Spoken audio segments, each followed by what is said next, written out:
Go. Being a role model is the most powerful form of education. Too often, fathers neglect it because they get so caught up in making a living they forget to make a life. Many countries sometimes get too carried away with the fact that other countries look up to them. They get too involved with making it seem like they want to achieve peace, but really creating less of it. As a UN advisor, it is your job to maintain responsible international involvement and to show others how you can work towards peace in a respectful way, not only in your own country, but as well as in others.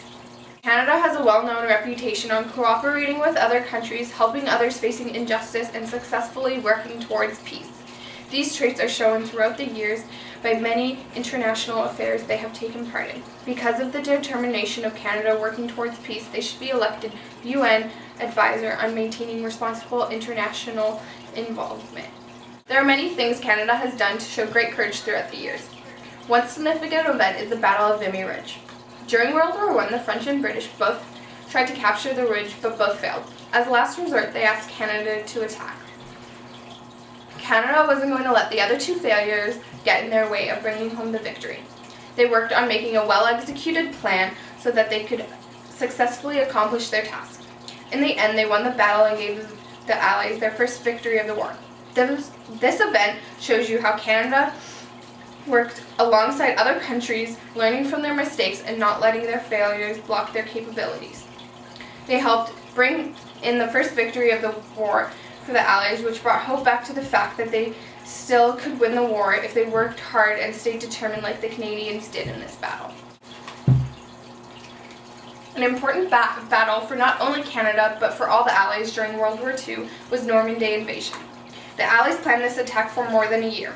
Their plan was to invade France to gain it back from Germans so they could start to push them back to Germany. Canada, like many other countries, had one beach assigned to them.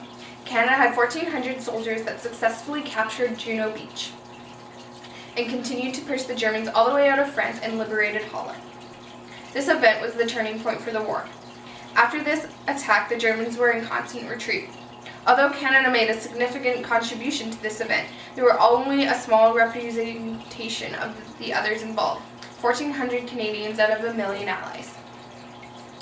Even though many other countries also helped in this operation and may have contributed more, it doesn't take away the fact that Canada fought with bravery and determination towards peace and helping end the war.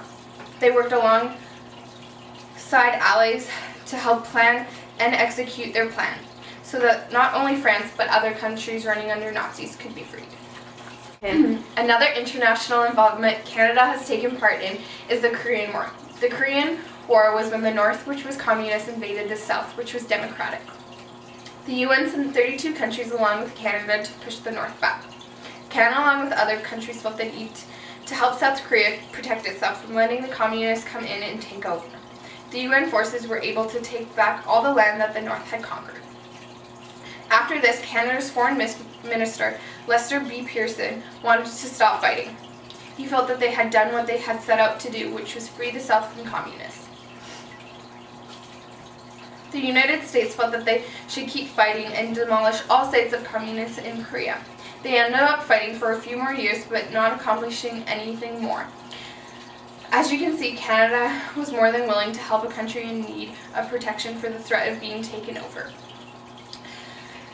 They helped alongside many other countries, aiding South Korea to the victory of a country free of communists. Even though Canada didn't want to keep fighting once they had retrieved South Korea back, they did anyways because the U.S. convinced the UN that we shouldn't stop fighting where we were but keep working towards a country free of communists. So we kept fighting on behalf of the UN, but in the end the forces received more loss than benefit because they ended up with the same result as before. They lost many lives during this time. I feel this shows that Canada has a good judgment on how far you should push a matter, and that other countries should listen more to what Canada has to say than push them aside and discard them. Even though we may not be as big and powerful as other countries like the United States, they still have valid opinions that could greatly contribute to making the world a peaceful one. A time that Canada helped a great deal in international affairs was during the Suez Crisis. This crisis was when the Egyptian president seized the Suez Canal from Britain and France. Britain and France joined sides with Israel to attack. At this time, the Soviet Union sided with Egypt, and it started to look like the start of a war. Canada's Minister of External Affairs, Lester B. Pearson, suggested to the UN to send United Nations emergency forces to act as peacekeepers. This gave time for both parties to make an agreement on how they wanted to solve the problem without having to fight. This new strategy worked out so well that Lester B. Pearson won the Nobel Peace Prize for it. Even though Canada didn't have to get that involved in this event, you can see that when they have the chance to preserve peace between countries, they will do as much as possible. Over the years, Pearson has helped many other countries prevent war by coming up with the idea of peacekeeping. Somalia was an event that Canada did not live up to their reputation. They sent 900 men to peacekeep during a civil war, but did little peacekeeping. Some of the soldiers beat and tortured a Somalian teenager and later tried to cover it up. Not everyone is perfect, and we all make mistakes. This is one event that brought shame on the respected nation of Canada. Even though Canada has made some mistakes, they also have done many good things, and a more recent event that Canada has taken part in was Rwanda. This was a horrific event. The Hutsis, who were an ethnic group who lived in Rwanda, started a civil war. They were able to systematically murder 1 million Tutsis, who were another ethnic group in the country. The UN sent 3,000 peacekeepers under Canadian General Ramin Dier. He asked for 2,000 more men because he knew the genocide was coming, but instead, after 10 peacekeepers were killed, the UN cut the force down to 500. Because of this, many innocent lives were lost. Over the years, the UN, the US, Belgium, and the Anglican Church have apologized for their failure. But if they had only listened to what Canada had said and sent those 2,000 more men, many lives could have been saved. Canada did its best to help the injustice people of Rwanda, but sadly, it wasn't enough. Canada has done a lot over the years to help other countries in need. They didn't always succeed in their mission, but they tried their hardest. They aren't perfect, but what is perfect?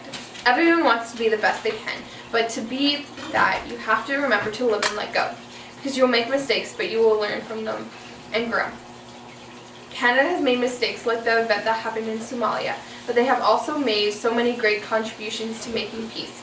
Canada has learned a lot over the years and is willing to share their experiences with others. Therefore, Canada would make a good candidate for the UN advisor.